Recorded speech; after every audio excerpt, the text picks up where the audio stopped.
Ya kebacaatan hakadha takunu.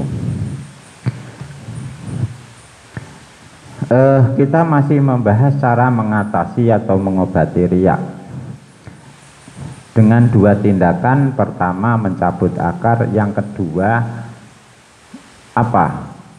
Menghilangkan riya yang muncul secara minta, yang muncul kemudian. Jadi meskipun akarnya sudah dicabut, itu belum ada jaminan riya akan hilang sama sekali. Berarti logikanya begitu. Ini juga penting mempelajari ini, karena orang yang sudah berhasil mencabut akar riya, sumber masalah riya, apa? Senang dipuji. Wis ilang penyakit senang dipuji, kuatir dicela, ya wis ilang kekhawatiran dicela orang. Tomak juga sudah tidak ada tomak lagi dalam diri kita misalnya. Meskipun itu sudah selesai, maka tidak ada jaminan riya tidak akan muncul lagi. Kenapa? Setan itu tidak akan membiarkan kita di tengah ibadah-ibadah kita. Saat kita mau ibadah, gak ana muatane riya, sudah tidak ingin dipuji, sudah tidak khawatir dicela, sudah tidak ada tomak kepada orang lain, beres. Neng barang lakoni ibadah, setan tidak membiarkan kita itu. Jadi piye? Potensi riya akan tetap ada. Oleh karena itu, riya yang muncul belakangan seperti ini, gitu, maka disebut khawatiru riya,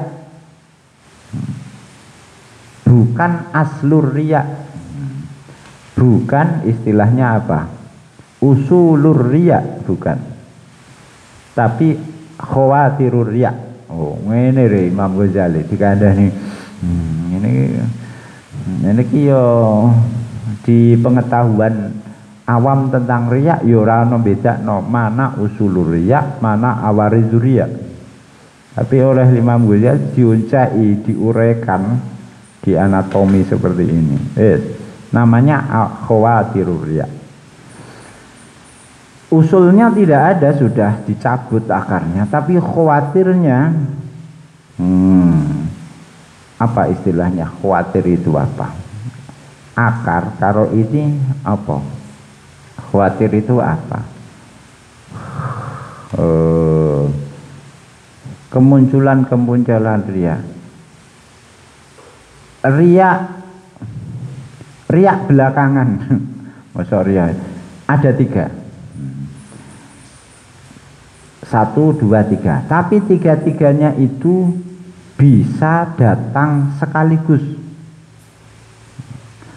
Ada kalanya bertahap. Ya. Bisa bersamaan, khawatir itu bisa datang satu persatu. Iso rombongan, iso teko dewi-dewi. Pertama, apa? Kemuncul khawatirur riya, kemunculan riya di tengah ibadah itu adalah dilihat orang dan ingin dilihat orang. Yang kedua, kalau sudah ini khawatirur riya ini tidak, sing pertama karena dilihat orang atau ingin dilihat orang saat melakukan ibadah. Kalau ini belum teratasi, maka akan naik ke tahap berikutnya. Apa? Hayajanur robah, ingin dipuji.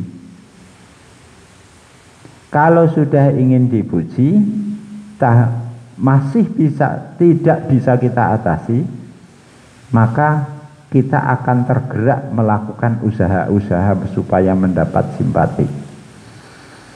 Nah, jadi khawatirur riya itu riya yang datang belakangan, meskipun akarnya sudah hilang, itu ada 3 tahap, tapi bisa 3-3-nya langsung, bisa bertahap, alat tadrij.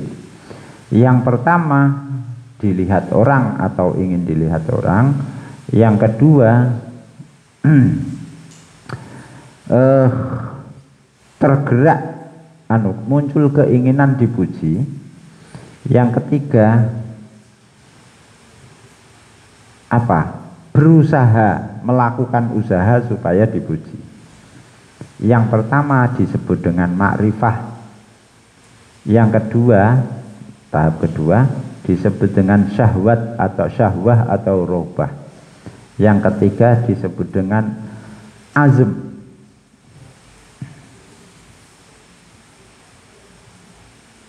Nah, 3 tahapan ini, wa inna makamalul quwwah fi jabil waradi qabla ayat rasane,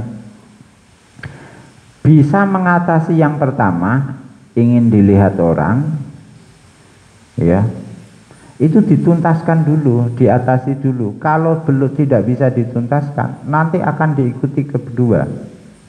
Jadi kalau kita pas ibadah merasa dilihat orang atau ingin dilihat orang, atasi dulu perasaan itu. Kalau tidak berhasil mengatasi ini, nanti akan kita ingin dipuji orang. Lah ngatasine piye? Malaka walil khalqi alimu alam na'limu. Kamu ibadah kok merasa dilihat orang atau ingin dilihat orang, apa hubungannya didelok wong karo ibadahmu? Orang efek orang lain itu melihat kamu ibadah, ya orang efek. Orang delok kamu, orang ngerti nek kowe ibadah, ya orang efek. Karena apa? Yang memperhatikan kamu sesungguhnya itu Allah. Itu yang menilai ibadahmu Allah. Apa artinya dilihat dan dinilai orang? Tidak ada artinya. Nah, kalau ini bisa tidak berhasil, nanti mesti gue kepengen dilem. Nah, kalau sudah ingin di tahap kedua, ingin dipuji, cara mengatasinya apa?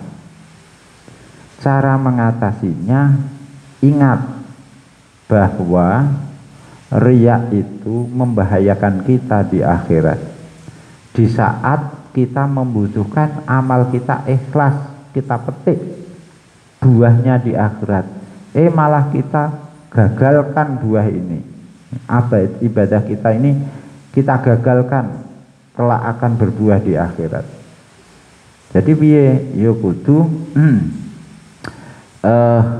meyakini itu. Fakemana marifatnya, marifatu afatiyat itu. Kalau makrifatu itilah ilahi, kalau kita dilihat orang itu akan mengakibatkan kita suka, ikatan menjadi riya, maka kalau kita sadar bahwa riya berbahaya, maka kita akan mengatasi riya itu.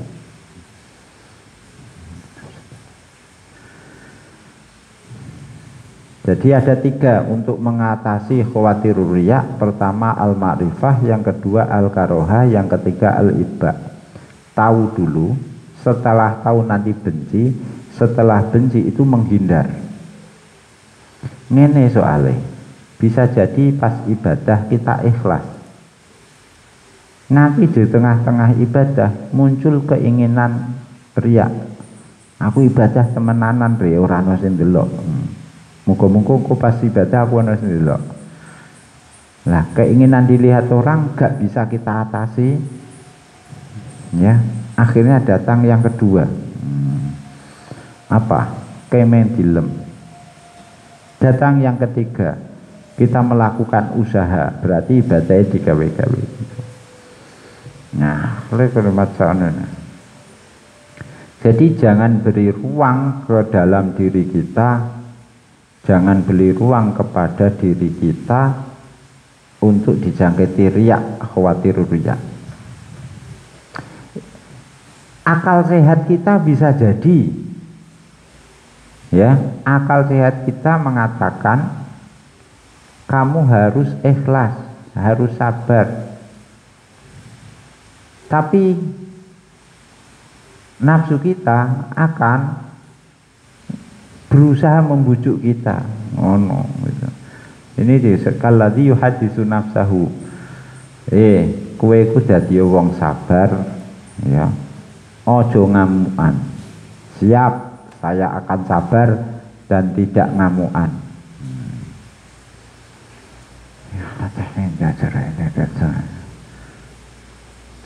Di tengah proses, ya, ada yang mancing-mancing untuk marah-marah. Akhirnya kita lali pesan pertama tadi, yang sabar jangan menjadi pemarah. Karena di tengah proses muncul ada pancingan-pancingan itu. Akhirnya kita lupa bahwa semula kita sadar marah itu akan membuat kita celaka, tapi karena di tengah jalan ada pancingan-pancingan itu. Syahwat juga demikian itu. Jadi asale wis diniati ora riya, barang wis dilakoni muncul godaan-godaan riya itu. Makanya dulu sahabat ini, kata sahabat Jabir itu, dulu kita baiat kepada Rasulullah. Kita baiat bahwa kita kalau perang bersama Rasulullah tidak akan kabur dari medan perang. Tuh. Kita tidak baiat kepada Nabi siap mati, tidak. Hanya baiat tidak lari saja. Neng keri-keri pada saat perang Hunain ini lali kepada baiatnya dulu. Jadi wis di baiat, sumpah kepada Nabi bahwa kami para sahabat bayaknaka Allah nafirra minaz zahfi, gitu ya. Wahai Rasulullah, kami berjanji kalau perang mendampingi jenengan kami tidak akan kabur gitu. Tapi barang perang Hunain ketoke musuhe akeh. Wa yauma Hunainin i'jabatkum kasratukum falam tughni ankum syai'. Wa daqat 'alaikumul ardu bima rahubat mudbirin itu. Jadi ndelok musuhe akeh, keder iki wis mulai tergoda mundur. Akhirnya diumumno, wis do biat lho ya, wis do biat lho ya. Kowe wis janji kok ora kabur kok perang. Sampai diingatkan begitu. Akhirnya balik neh. Iku wis mulai mundur iku. Artinya apa? Bahwa komitmen kita di awal itu belum menjamin bahwa kita akan menyimpang ketika kita menjalani proses. Ikhlas kita di awal ibadah itu tidak menjamin di pertengahan ibadah kita steril dan ikhlas. Karena usulnya mungkin sudah tercerabut, tapi khawatirur riya masih muncul sewaktu-waktu saat kita ibadah. Mangele iku malah kalau kita belajar tasawuf saja tidak belajar fikih, iku malah engko pas ngibadah, pas sholat, iku mikir aku riya atau ora, riya atau ora. Iku macane Fatihah salah. Wong sing dipikir ora salate, sing dipikir ikhlas apa riya. Paham ora? Tuh. Jadi Allah, aku wis ikhlas lah, wis lawange tak kancing karo Allahu Akbar gitu. Iki aku ikhlas ora. Akhirnya macane Fatihah ora. Barang wis tengah-tengah insyaallah ora riya iki, wis ora ana riya, ora kepengin diroyu wong, didelok wong, ora kepengin dilem, ora berusaha untuk diterima orang, ya wis ikhlas aku. Ning iki mau 2 rakaat apa 3 rakaat. Mungkin saya itu. Wa aktsaru syahawati wallahu ta'ala.